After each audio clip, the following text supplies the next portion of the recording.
Bam. Hey, how's everybody doing? So I am Angelica, the Goodwill Job Connection Specialist here in Sierra Vista, and I want to apologize for us having a late start for today's episode of Chips and Chat.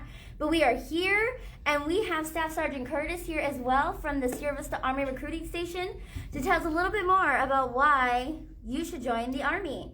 So before we get started, I know you want to know what chips are we eating today. So when I first met Staff Sergeant Curtis, I got his business cards from my boss because I wasn't here. I was out on an event, and he dropped them off.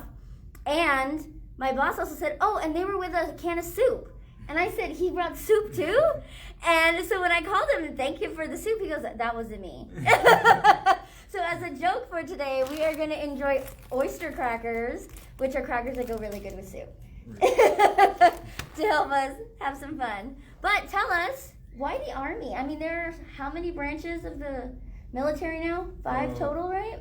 I believe so. You have the Marines, you have the Air Force, you have obviously the Army, and you also have the Navy and Coast Guard.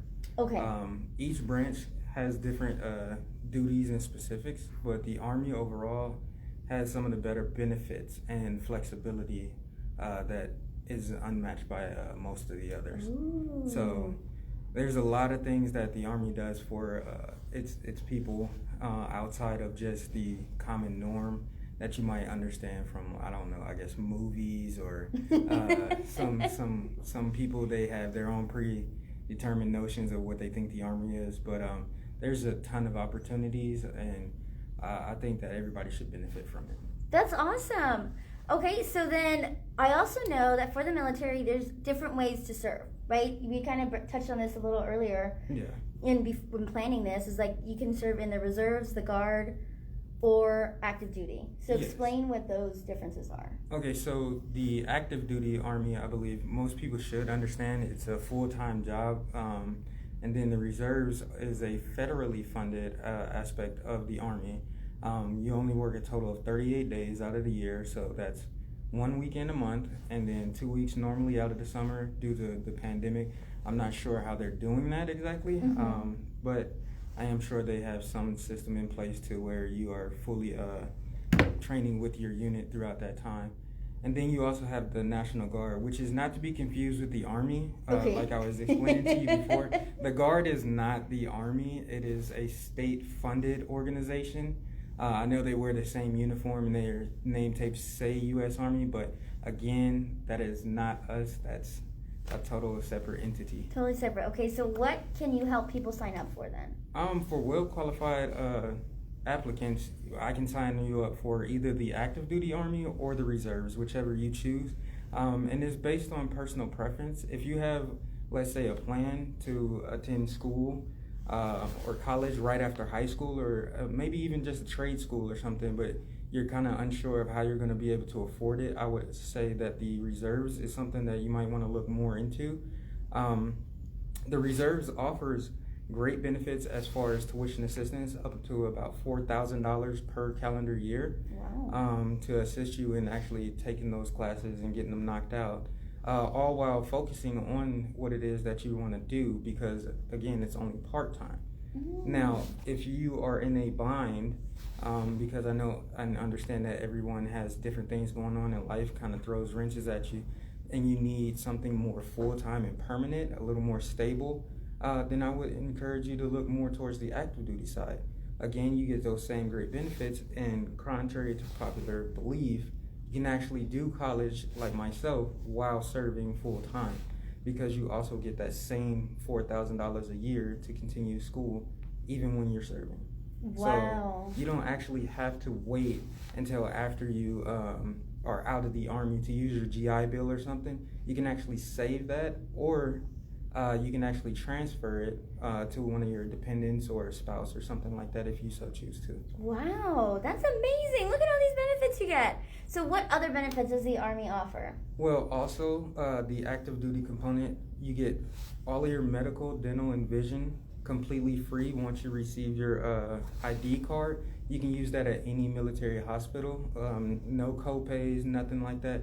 And all of your records will be on file. So no matter where you go, you will transfer in and it'll just pick up right where it left off. Not only that, We offer bonuses and things of that nature for well-qualified jobs and applicants. You also have quite a bit of different things you can do. So you can either change your job. That's a part of that flexibility we have. So let's say you join and then you're like, oh, I think this job is awesome. And then you come to find out you're doing it every day and you're like, I actually don't really like this. So that's fine. It actually happened for me. And No way. yeah, I've been in 10 years and I've definitely switched careers. Technically, this is my third job. Oh, wow. But I came in as a human resources clerk. But when I was younger, I didn't really like sitting at a desk and doing a lot of paperwork day to day. I wanted to kind of see the combat side. So once I finished my contract, my initial one, I said, you know what, I'll try something different. And the Army allowed me that opportunity to switch over and see the other side of the Army.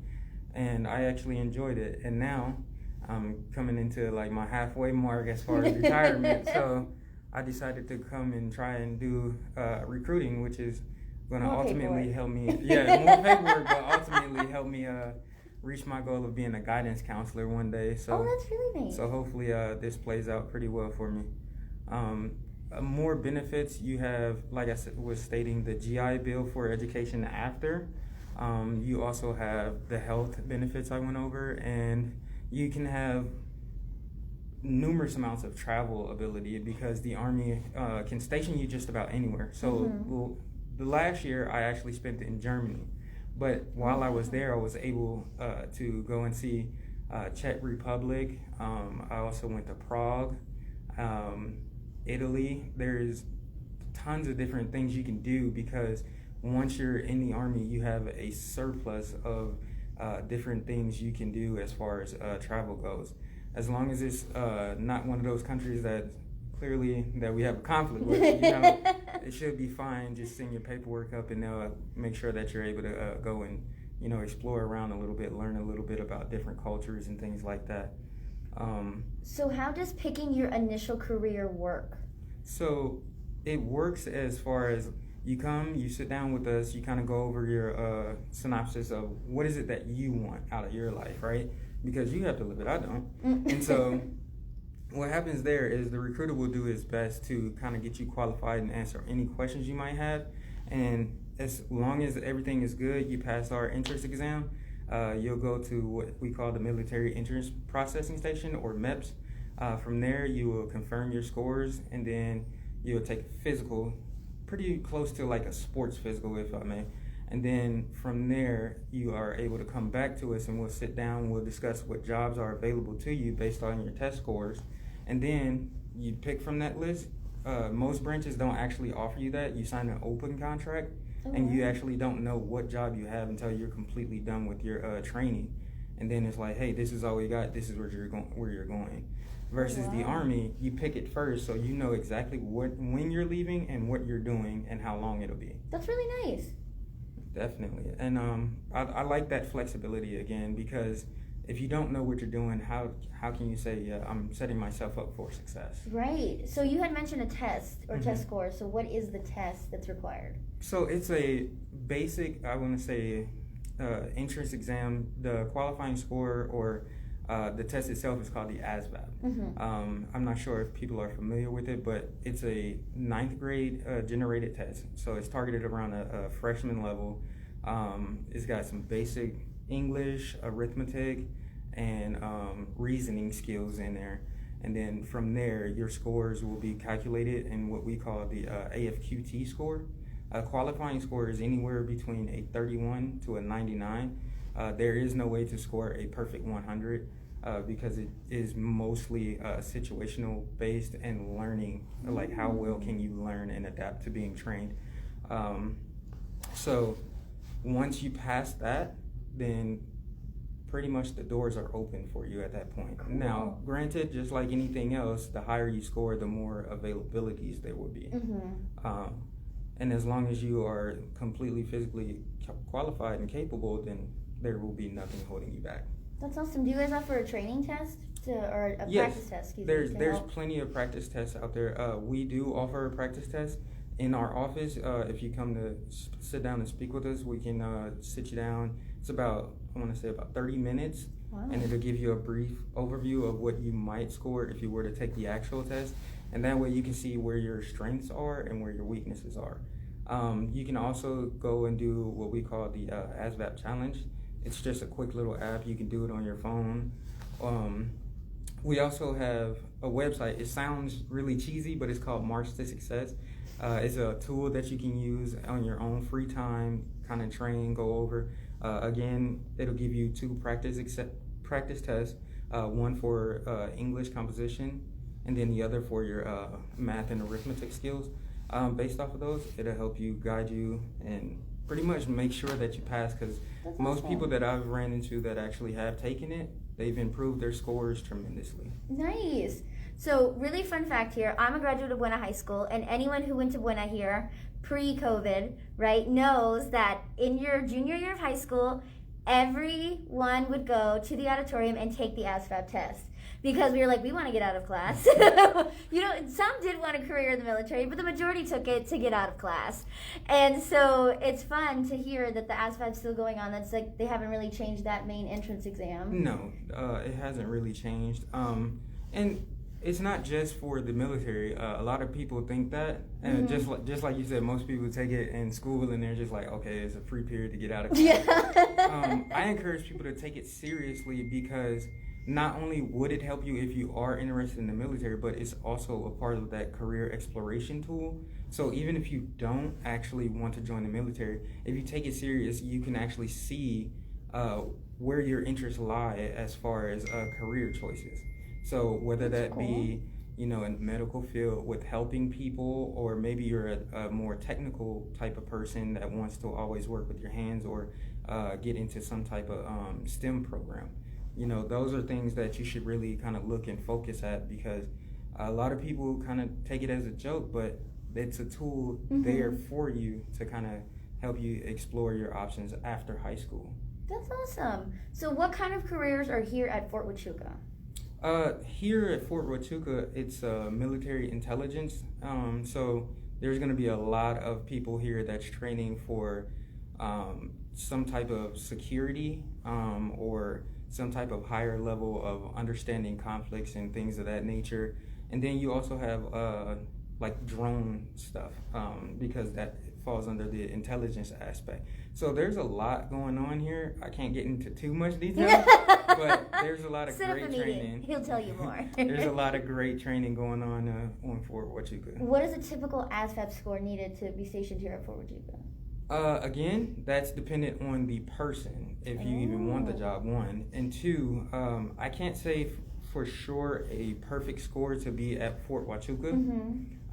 It's just job dependent. So, like I said, as long as your score is a qualifying one, that job will pop up, and you can kind of go over it and see, like, is that something that I want to do? Just because you may have an intelligence job listed does not mean that you will only be stationed here, because we need people who have intelligence everywhere, right? Right. So you can actually be stationed anywhere with that job, whether it be the White House, Germany, Italy, somewhere like either Arizona come back as a trainer, or you could be somewhere in like Kansas. You know, it could literally be anywhere. Kind of where you're needed. Okay, that's pretty cool to know. And so you have some paperwork here, and I have some paperwork here too. So when we first met, you gave me what's called here this prospect sheet. There's an acronym. I know that from my dad being in the Army forever, that acronyms are everything. Yes, the Army loves acronyms. So explain what this little pre-qualifying sheet is or something. Right, so we call this the Apple MDT sheet. So it's literally just a quick form. It's no obligation. It asks a couple basic questions about your history, from name to all the way down to like your marital status, or if you have any dependents. So based off of this, we can kind of navigate it and see if you have any roadblocks that may keep you from joining. If you had any medical issues that we cannot have a waiver put in for you, and as high as like education level and things like that. Most of that stuff, once it's covered, we can kind of move forward from there, because that's just our blueprint information, if you will. That way we can understand, okay, so you live here in this demographic and whatnot. It doesn't qualify or disqualify you just to fill that out. And then what I have here is just a quick overview. It's actually posted on all of our stuff as far as Facebook and everything else. So this just kind of goes over some of those benefits for the active duty side and the reserves. I have it highlighted along with my phone number here at the top if you guys want to take that down. And it's posted on my Facebook. So like I said, some of those benefits I mentioned earlier are listed on this form right here. And we'll make sure we get these posted for sure on the Facebook page as well so people can have that. You mentioned some barriers. So what would prevent you from being able to join? Okay, so a history of major law violations. Again, you are applying for a federal job. So Okay. If you have a number of them, unfortunately, I understand everybody wanting a second chance, but we personally cannot take that on. But if there's anything as far as like, let's say you just have braces or something, right? And you're like, well, I really want to join, but I have braces. No problem. That will actually be fine. We just need to know when are they supposed to come off because you can't have braces during basic training. Oh, interesting. And things of that nature. So like major surgeries, if you've had, let's say, major like carotid artery surgery or something, well, we don't want you to, pass out or be, Right, cause more pain to yourself. Exactly. Yeah. So the Army, unfortunately, we can't waive things like that because it's pretty severe, and we don't want to take on a risk of you further hurting yourself or, in worst case scenario, death. That's not our goal. Okay. We want to try and make sure everyone is taken care of as best as possible. Are you required to have a high school diploma? No. Really? Actually, no. If you have a GED, that will work. You just have to have some level of education completed. Okay. And if that's an issue where you're trying to like get your GED, but you're not sure how to go about it, I would encourage you come into our office and we can actually sit you down. We have programs to help you. That's with stuff awesome. like that. Yes. Is there an age requirement? Yes. Normally our targeted audience would be between the ages of 17 and a half Oh wow. to 35 years old. Okay. We can work with. If you're a little bit older than that, we can try and work with you as far as getting you an age waiver depending on how much you're over that. Okay. Unfortunately, if you're like pushing 40, I can't. That's the limit, right? Yeah, I can't so really you help can't you have there. a second career here, but that was pretty cool. Is there anything else you can think of that they need to know? There's a plethora of information. I wish I had everything. As far as things that they should know, I feel like I kind of hit everything. Just kind of keep an open mind. The Army isn't as bad as it seems. It's not where, you're only going to go to war and things like that. Use it as a tool to help you achieve the goals you want. That's the best thing I could say as far as helping people out. None of your recruiters are going to force you to do anything you don't want to do. You have to agree to the terms because, again, it's your life, not ours. We're just here to help guide you in the right direction. That's it. So my father always referred to it as you volunteered for it. So don't get mad at them. Exactly. It is an all volunteer force. So we can't force you into anything. You choose your path and we just help you get there. Okay, here's some other things I came up with here. So we have your business card stating that you cover the Sierra Vista recruiting station. So what is your recruiting territory?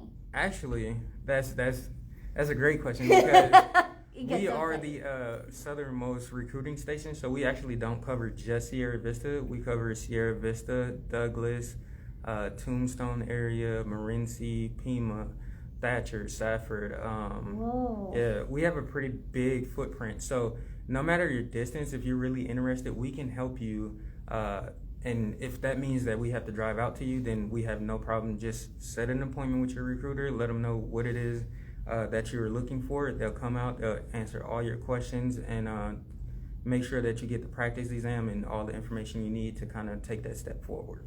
I like that. So do you cover up into Tucson as well then? We can, but there are Tucson recruiters up there. Okay. So if you can't reach one of us, they would definitely be able to help. That's awesome, because we do have some offices located here in Tucson from our Southern Arizona district or in Casa Grande. So you should have some local, if not, I mean, Staff Sergeant Curtis is here to at least put you in the right direction, in touch with someone. Exactly. Yeah, and is it possible for someone who's already been in the military, they left because they want to end the contract, to rejoin? Yes, you can definitely do that. For those specific people, those are what we call the prior service guys or gals. And there's no problem with them coming back to join. We just need the information that they had when they left the service to begin with. Normally, it's considered their RE code or re-entry code. And as long as it's a satisfactory, honorable, or general discharge, we can definitely work with it. Nice. Okay. Can you go from the reserves to active duty? Yes, you can. What happens is you have two options when it comes to that. So if you're currently serving in the reserves and you want to go active duty, you have to speak with your personal chain of command and see if they can give you a letter of conditional release, which will release you from that duty to be allowed to join into active duty. So tons of options for you guys. There's no limitations, it sounds like, at all for the Army. I guess the main big question is, why did you choose the Army? I chose it because, one, I was a high school kid that had no idea what I wanted to do at all. And two, I received some acceptance letters to different colleges and partial scholarships.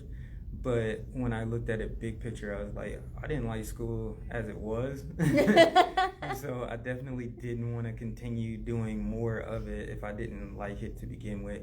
And I felt like the Army would give me a chance to kind of grow a little bit, learn some more, and then maybe I'll try college, which actually that's exactly what happened. I came into the Army at 17. I've enjoyed my time here, and I've actually even started college. I'm one class away from my associates. Hey, congrats! And so I'm still working. It's a great opportunity. So I encourage anyone and everyone to try it. That's wonderful. That is so great to hear. Well, I want to say that I have a little bias for the Army as well. My dad, as I mentioned earlier, he retired from it. I have a long family history of my family serving in all branches, but mainly the Army. Like my tia, she served in the WACs and was stationed here at Fort Huachuca. Oh, wow. Yeah, and she was part of some pageants, and she was Miss Fort Huachuca. So it's I definitely support the Army. It's something to at least talk to and consider for a career option to explore, to get started, just to see. You can join if you already have a degree as associates or bachelors, and possibly look at becoming an officer as well. Definitely. You can definitely do that. So you don't just have to go enlisted. And like they mentioned, you can do part-time or full-time. So there's so many options to help you with supplementing your future and something to look into. Well, Staff Sergeant, thank you so much. No, and I know problem. we got a little bit of a late start of confusion on like where we're going to be and time and everything. So I'm glad we got this done, and we'll make sure we'll leave this up on our Facebook. And if there's any questions, I'll make sure to refer them to you. We'll get these flyers that we had here shared there as well, and your contact information. Awesome. And hopefully we get you some people. Hopefully. I'm here to help. I'm more than happy. That's my job, and I want to help anybody and everybody I can to kind of benefit them and make a better step forward in their lives. And hopefully we can change some minds on what the Army is and what it's all about. Awesome. Well, thank you so much for tuning in. If you have any questions, don't hesitate to list them here. And we look forward to seeing you next month, where we will be chatting with Goodwill so you can learn more about the great options we have. Have a good day. Bye.